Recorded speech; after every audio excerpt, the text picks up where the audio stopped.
இப்போ சிம்பிளிஃபிகேஷன் சம்ம பாருங்கள், இதான் கொஷின்.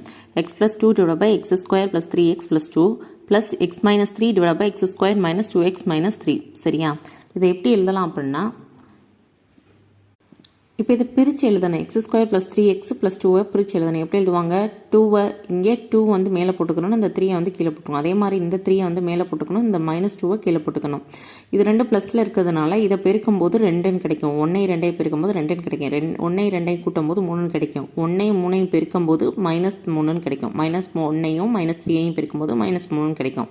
அதே மாதிரி ப்ளஸ் 1 மைனஸ் 3 பிரிக்கும்போது மைனஸ் 3 கிடைக்கும். ப்ளஸ் 1 மைனஸ் 3 கூட்டும்போது மைனஸ் 2 கிடைக்கும். இது அப்படியே எழுத வேண்டியதான். இங்கே x plus 2 divide by x plus 1 divide by into x plus 2. அதே மாதிரி plus x minus 3 divide by இங்கே என்ன எழுதியிருக்கோம்? X plus 1 into x minus 3. சரியா? இந்த எக்ஸ் மைனஸ் 3 கேன்சல் பண்ணலாம். எக்ஸ் ப்ளஸ் 2 கேன்சல் பண்ணலாம். கேன்சல் பண்ணால் என்ன கிடைக்கும்?